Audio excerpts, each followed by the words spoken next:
What is going on? Happy post Independence Day. Jordan Sherwood Wood on 1063, FatCheckSports.com. We are in Fight Island week, and what an announcement we had late last night of the unfortunate news of Gilbert Burns having to pull out of his main event title fight against Kamaru Usman for the welterweight championship on Friday night. But lo and behold, we hear that Jorge Masvidal is now in negotiations to fill in on 7 days' notice and rightfully challenge Kamaru Usman for the welterweight championship of the world. I think all mixed martial arts fans hope that fight comes to fruition, even though we would have loved a 3 month build-up to the fight to get 7 days of interaction between the two if they can pull it off, and to be very impressive if they could. I always thought Kamaru Usman and Jorge Masvidal actually matched up very well. Masvidal has extremely underrated wrestling, takedown defense, and just overall grappling. He's obviously primarily known as a striker, and over the last two fights, obviously, or three fights with Nate Diaz, Darren Till, and Ben Askren, he's showcasing that. But he does have tremendous takedown defense and wrestling skills.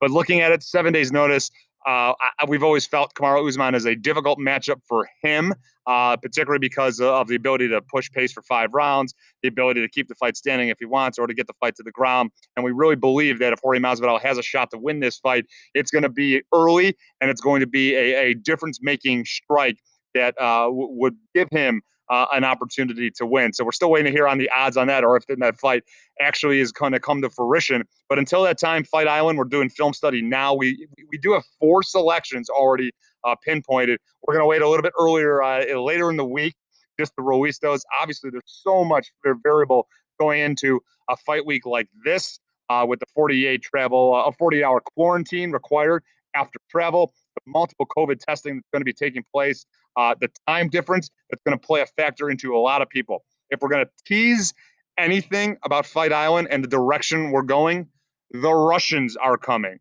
There are several outside of Peter Yan. Obviously, he's well known. He's got a big fight against Jose Aldo. We haven't made a decision on that fight yet, but there's other fighters that are making their UFC debuts, and we like them, and we like them a lot. Although there are some respective veterans that we are also looking at and likely taking against a newcomer. So FatJackSports.com is where you get our picks. Wood on 1063.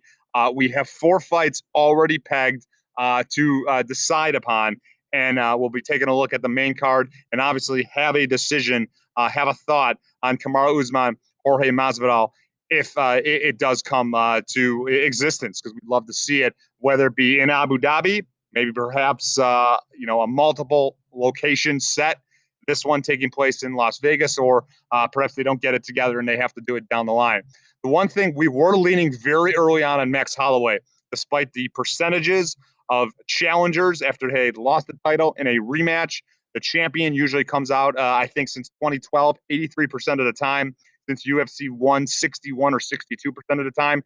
We liked Holloway. We felt that he was very disrespected early on in that first fight in rounds 4 and 5, came on lately, and he would make the adjustments. Then, whether it's just talk this week or the fact that it is true that he had the Zoom, no sparring the entire session, where we're very confident Alexander Volkanovski is well prepared for his title rematch. So we were leaning Holloway. We haven't released that fight yet, but right now it's a virtual pick 'em, or perhaps even leading towards Volkanovski in our eyes, even with that value that he has, and the 2-1 or $1.80 you get back on Max Holloway. So stay tuned. Until that time, stay safe. Enjoy the rest of your holiday weekend and enjoy the fights.